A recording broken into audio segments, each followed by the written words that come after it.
Malawakan Trending TV. Magandang araw mga ka-trending, maraming salamat sa inyong suporta. Please like, comment, share, and subscribe. Thank you! 941 hanggang 945. Matapos nilang gumugol ng taon na magkasama, mahal ni Sieber si Jewel tulad ng kanyang sariling kapatid. Ang puso niya ay nabasag nang makita niya si Jewel na nasugatan sa lupa. Sinuri ni Debra ang hininga ni Jewel, gamaan ang pakiramdam niya nang mapagtanto niyang buhay pa si Jewel. Anong nangyari? Sa sandaling iyon, lumitaw si Daryl at mabilis na lumakad patungo sa kanila. Hindi niya mapigil ang magtanong tungkol sa sitwasyon. Nagulat si Darty nang makita niyang nakatulala si Joehe, at umikot ang utak. Sigaw ni Jewel. Daryl na parang baliw na agad na inakbayan siya ni Marsh. Ang mukha ni Jewel ay palo, at ang kanyang katawan ay malambot at mahina. Mukhang siya ay nasa isang pagkawala ng malay. Hindi niya marinig si Daryl. Sa sandaling iyon, maraming mga alagad ng Elysium Gate ang sumugod sa kanila. Natigilan silang lahat nang makita ang nangyari. Jewel, don't scare Mel, you will be fine, you must be fine. Daryl roared wildly. He was completely washed, his heart aches terrified. Pagkatapos, tumingin sa paligid si Daryl bago siya tumingin sa Debra at tinanong, ano ang nangyari? Paano ito nangyari? Nanginginig ang boses ni Derry. Si Jewel ay isang mabait na tao, at hindi pa siya nakipagtalo sa sinuman. Sino ang magiging malupit upang saktan ang isang mabait na babae? Kinagat ni Debra ang labi at mahinang sinabi, nang makarating ako dito, nasa ganitong kalagayan na si Jewel. Nang marinig niya iyon, ang mga mata ni Daryl ay duguan.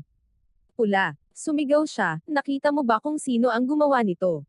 Gusto ni Debra na magsalita, ngunit pinigilan niya ang sarili. Sa wakas, sinabi niya, parang si Yvonne. Nakita lang ni Debra ang likod ng taong iyon, ngunit alam niya na Yvonne. Ano iyon? Natigilan si Daryl. Akala niya ay napakinggan niya ito. Ano ang sinabi mo? Ang babaeng kasama mo ngayon. Hindi nag-atubiling sagot sa kanya ni Yvonne. Debra, nais ni Debra Hack na ligawan si Daryl nang maramdaman niyang may mali kay Yvonne. Hindi niya ginawa iyon dahil nag-alala siya na baka isipin niya na naiinggit siya. Gayunpaman, si Jewel ay malubhang nasugatan. Hindi nila alam kung makakaligtas siya sa atake. Sumakit ang puso ni Debra para sa mas batang babae, kaya't ayaw na niyang mag-alala tungkol sa pag-aalanggan pa niya. Saglit na natigilan si Daryl bago siya umiling. Hindi. Hindi ito maaaring si Yvonne. Si Yvonne ay isang mabait na tao. Kung paano siya pumatay. Bukod dito, wala namang laban si Yvonne laban kay Jewel. Paano niya ito masasaktan? Cern bahagyang antong hininga si Debra bago siya seryosong nagsalita, Daryl. Sigurado ako na siya ito. Hindi mo ba napansin na may mali sa kanya? Sa wakas nakita kanya pagkalipas ng isang taon, ngunit hindi siya nagpakita ng anumang kaguluhan at kaligayahan. Napakalamig niya sa'yo. Mahigpit na umiling si Daryl. Huwag nang sabihin. Hindi ito maaaring maging buwan. Hindi siya ganoong klaseng tao. Napansin ni Darty ang kakaiba tungkol kay Yvonne sa maghapon. Gayunpaman, hindi niya naisip pa iyon. Nagkahiwalay sila ng isang taon. Si Yvonne ay dapat dumaan sa ilang mga kaila-hilakbot na mga pagsubok. Marahil ito ang dahilan kung bakit siya kumilos ng ganoon. Hindi maniniwala si Daryl na sasalakayin ni Yvonne si Jewel. Niyakap niya ng mahigpit si Jewel at tumayo. Inorder niya ang kanyang mga alagad. Maghanap ka agad sa Mount Mingwang, hanapin ang sinumang mukhang kainahinala. Oo. Ang mga alagad ay sumunod at nagkalat upang siyasatin. Tumingin si Daniel kay Debra at sinabing, huwag mo nang sagutin ang bagay na ito. Hindi posible. Hindi kailanman sasalakayin ni Yvonne si Jewel. Huwag lamang siyang akusahan. Hahanapin ko ang killer. Pagkatapos, dinala ni Daryl si Jewel sa isang silid sa likuran. Siya ay malubhang nasugatan. Kailangan niyang pagalingin siya ng kanyang panloob na lakas. Hindi na siya nasayang ng kahit isang minuto pa. Daryl. Debra stomped her paa na nag-aalala. Galit na galit siya. Nang umalis si Daryl, nagbulungan siya, bakit hindi ka naniniwala sa akin? Grabe ang puso ni Debra. Naisip ni Derry na sadyang sinira niya ang relasyon nila ni Yvonne, para bang inaakala niyang may alitan siya kay Yvonne. Nakaramdam ng pagkalungkot si Debra, at patuloy na kumirat ang puso. Tumalikod siya at naglakad pababa ng bundok upang pakalmayan ang sarili. Samantala, sa Guangping Palace sa New World Royal City, Lord Kenny ay nakaupo sa silid ng pag-aaral. Namumutla ang mukha niya. Galit na galit siya at gulat na gulat. Ang kanyang sinalaigan, si Tyler, ay nakatayo sa harap niya, ngunit mukhang hindi komportable at takot siya. Tyler, ikaw ay nakasama ng maraming taon, at lagi kitang pinagkakatiwalaan. Sinabi ko sa iyo, kailangan mong mawala si Daryl anuman ang sakripisyo. Gayunpaman, parang hindi patay ang lalaki. Sinira pa niya ang incandescent sect. Ano ang paliwanag mo? Bukod sa galit, nakaramdam din si Lord Kenny ng isang salungat na emosyon sa kanyang puso. Si Mateo, ang Deputy Sect Master na si Mateo, ay nasugatan ang kanyang asawa at kanyang anak. Nanumpa si Lord Kenny na maghihiganti siya para doon. Kabanata 942. Natuwa si Lord Kenny nang marinig na ang maliwanag na upuan ay nawasak. Gayunman, nang malaman niya na ang taong nagtapos sa sekta ng incandescent ay si Daryl, ang damdamin ni Lord Carey ay umusbong pababa.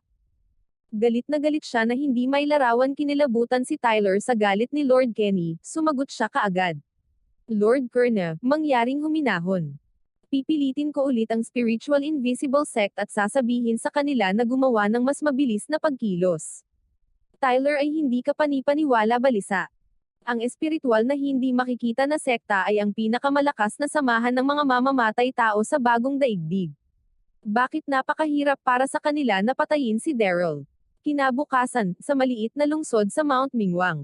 Kahit na hindi ito isang malaking lungsod, napakasaya nito nang malapit na ang tanghali. Ang mataong kalye ay masikip sa mga tao.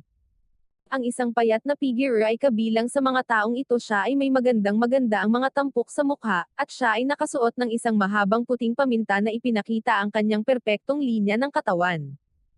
Siya ay tumingin bilang matikas tulad ng isang diyosa o si Deborah iyon. Si Deborah ay umalis sa bundok noong nakaraang gabi upang huminahon. Dumating na siya sa lungsod nang hindi namamalayan ang kasabihang isang magandang babae ay makaakit ng pansin kahit saan siya nagpunta. Sa totoo, ang karamihan ng tao sa kalye ay ituon ang kanilang mga mata kay Deborah, hindi sinasadya o hindi sinasadya tulog. Hindi mabilang na kalalakihang lihim na nilamon ang kanilang laway. Ang ilan ay nais na ligawan siya, ngunit napilitan silang ibawas ang kanilang hangarin nang makita nila ang kanyang malakas na aura. Si Deborah ay nagkalat sa mga kalye ng ilang sandali. Ang kanyang kalooban ay mas mahusay kaysa sa nakaraang gabi. Natipon ni Deborah ang kanyang mga saloobin. Kung may taong akusado sa kanya na sinaktan ang Jewel noong nakaraang gabi, hindi rin naniniwala si Daryl. Bakit siya magagalit sa kanya? Hindi pa rin siya sigurado sa kalagayan ni Jewel, kaya't nagpa siya siyang bumalik muli. Pagkatapos nito ay bumili ng makakain. Nakakita ng restaurant si Deborah pagkaupo pa lang niya. Pagkapasok niya sa silid, isang kaguluhan sa tabi ng bahay ang umakit ng kanyang atensyon. Ang ilang mga tao ay nakaupo sa paligid ng isang mesa sa katabing silid. Kabilang sa mga ito ay isang lalaking may itim at puting balabal, mukhang matalino at may tiwala siya. Ito ay si Yoel mula sa Spiritual Invisible Sect. Ang isa pang dalawa sa kanila ay binanggit ang mga mamamatay tao mula sa parehong sekta. Lahat silang tatlo ay naroon upang suportahan si Lanvin sa kanyang misyon. Humigop si Yoel ng kanyang tsaa at sinabing, T. Nakakapagod na patayin si Daryl. Mayroon ka bang balita tungkol sa Nasa Mount Mingwang pa ba siya?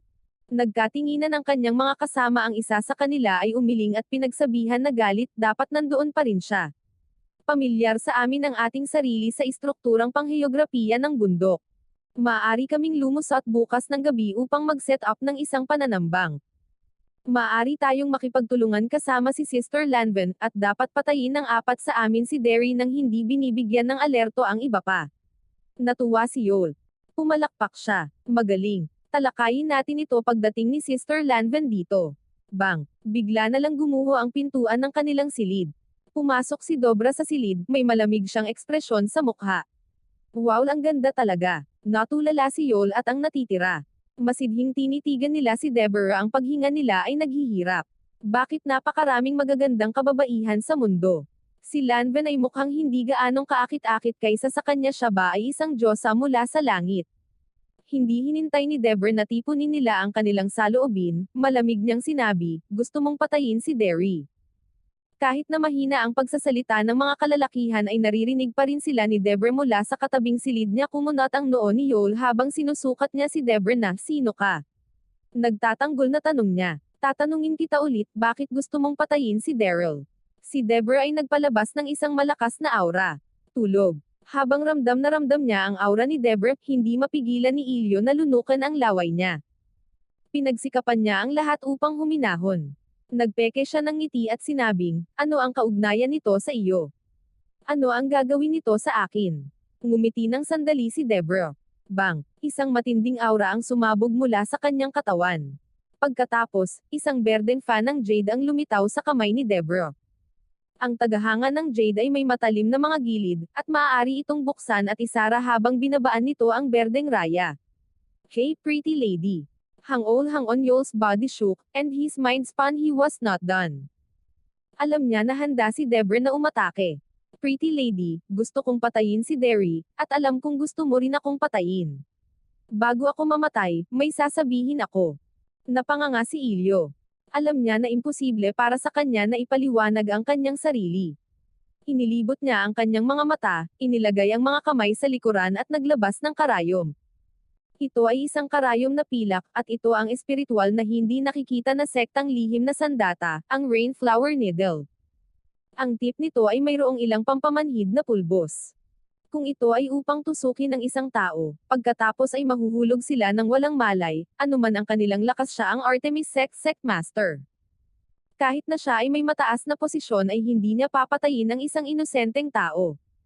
Gayunman, nais nilang pumatay kay Daryl That na tumawid sa kanyang lir dapat niyang alisin ang mga ito doon at pagkatapos ay sumubo si Yol at marahang nagsalita, alam mo ba kung bakit gusto nating patayin si Daryl? Bakit? Nagtanong si Deborah na nakakunot ang mga mata, ito ay dahil kumakbang si Yol. Pinaikot niya ang palso at hindi inaasahan na sinisingil kay Deborah ang karayom na pilak sa kanyang kamay. Kabanata 943. Ang karayom na pilak sa kamay ni Yol ay kasing bilis ng pagbaril sa isang mata, dumating ito sa harap mismo ni Deborah na kumunat ang kanyang mga mata hindi niya inaasahan na ang tuso ng lalaki na bigla niya itong pananambang. Gayunpaman, ang maliit na trick ni Yol ay hindi maaaring saktan si Deborah.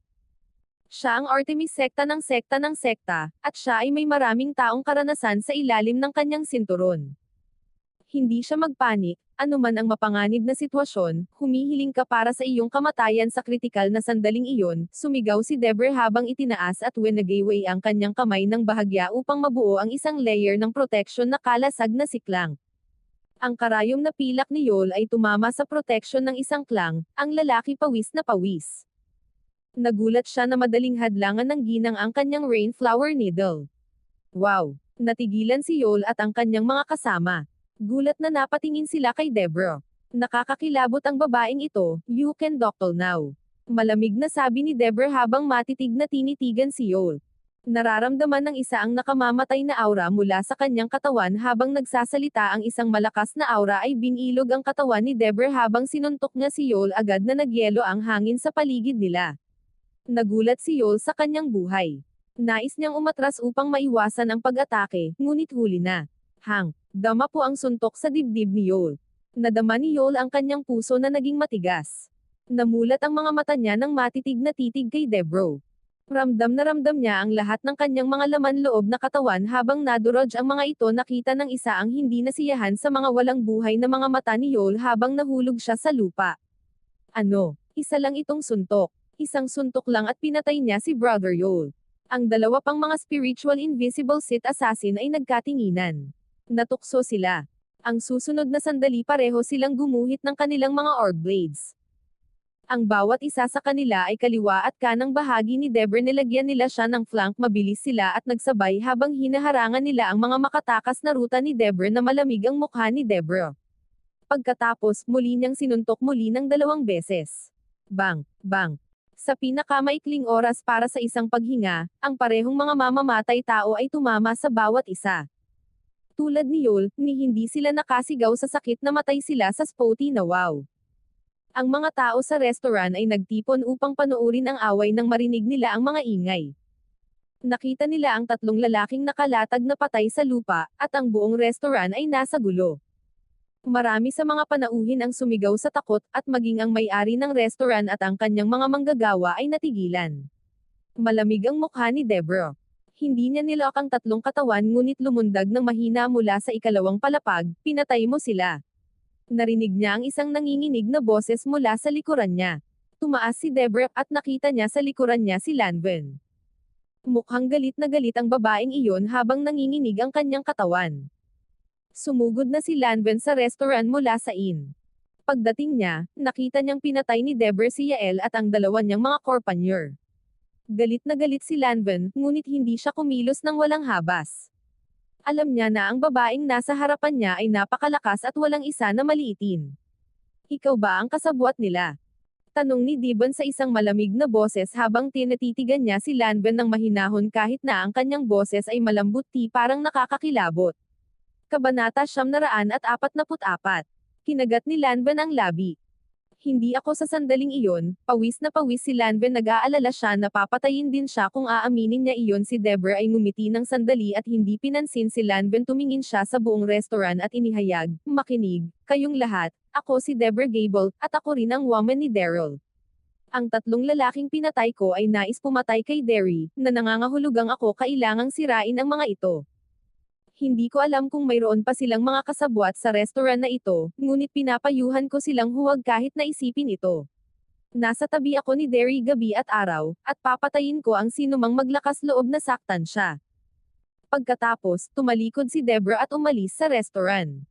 Ang iba pang mga parokyano sa restaurant ay tumingin sa bawat isa, wala sa kanila ang nangangahas na huminga ng malakas sa buong oras. Samantala, sa pangunahing altar ng incandescent sect sa Mount Mingwang.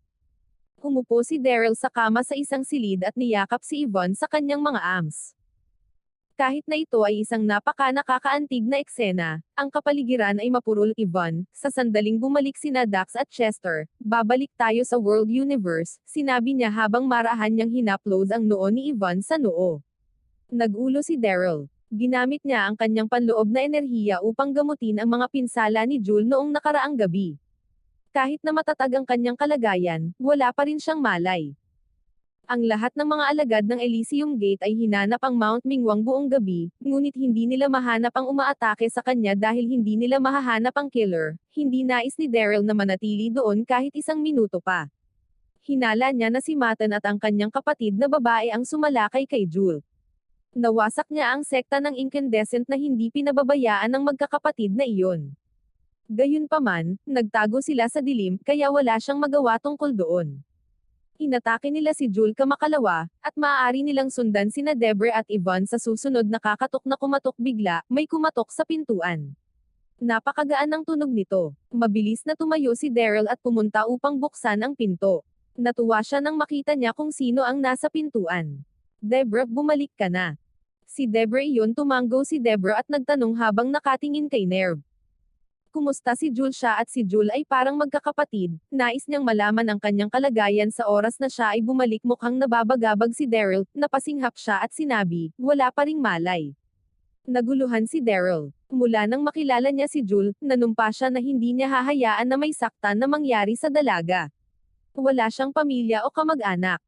Siya ay gumala libot mula noong bata pa siya. Ito ay isang nakakasakit na kalagayan. Hindi pa ito isang taon mula nang siya ay nanumpa na protektahan siya, ngunit nabigo siya dahil sa kanyang pag-iingat.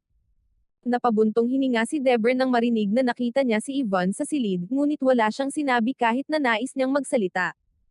Alam niya na siya ay isang tao na kahawig ni Yvonne. O Jul, anong nangyari? Tanong ni Daryl. Samantala, gabi na sa isang kalye sa labas ng lungsod. Nagmamadali si Lily sa kanyang paglalakbay. Nakakapagod na The Blackwind Sect ay nakacheck sa kanya sa isang kuwebo ng bato, ngunit nakahanap siya ng isang lihim na X. Iyon ay kung paano siya nakatakas. Hindi inakala ni Lily na kaya niyang makatakas mula sa Blackwind Secta nang nahuli nila siya. Napagtanto niya na sadyang pinapanto siya ni Lorvin sa lugar na iyon na may pag-asang saktan siya ng Blackwind Sect. Kaya, nang nakatakas siya sa mga bandido, ayaw na niyang hanapin pa ang kanyang nakatatandang kapatid. Gayunpaman, kumuyot ang kanyang puso nang maisip ang katotohanang nais ni Lanvin na patayin si Daryl. Hindi niya hinayaan na magtagumpay siya, kaya't wala siyang ibang magawa kundi ang bumalik doon. Ang nag-iisa lamang na pagganyak ni Lily ay upang manatiling buhay upang makita niya si Daryl ng isa pang oras mula sa malayo. Walang katuturan sa buhay niya kung may mangyari sa lalaki. Maraming mga naglalakad sa daan, ngunit walang pakialam sa kanila si Lily. Ang nais lamang niyang gawin ay ang bumalik sa lungsod upang hanapin si Lanvin at alamin kung nasugatan nila si Daryl. Kabanata 945. Lily. Nagmamadali si Lily, kaya't nagulat siya nang may isang tinig na tumawag sa kanya. Natigilan siya, ngunit tumalikod siya upang tingnan. Nabigla siya nang makita ang taong iyon. Nakita niya si Lanvin, na mukhang nagulat nang makita siya. Mayroon ding kabayo na karwahe sa likuran niya. Tatlong lalaki na nakahiga sa sahig ng karwahe, ang kanilang mga mukha ay mapatlep at walang palatandaan na sila ay buhay. Ang mga katawan ay si Yol at ang dalawa pang mga piling tao na assassin mula sa spiritual invisible sect. Naramdaman ni Lily na umiikot ang kanyang puso. Anong nangyari? Paano sila namatay? Pinatay na ba nila si Daryl? Kumuyam ang puso ni Lily. Naglakad siya papunta sa babae. Sister Lanvin, anong nangyari? Paano namatay si Brother Yol? Labis na nag-alala si Lily. Wala siyang pakialam sa pagkamatay ni Yol, ngunit nag-aalala siyang baka patayin nila si Daryl. Malamig na tiningnan ni Lanvin si Lily at sinabing, kahapon, pinatay sila ng babae ni Daryl na nagngangalang Deborah.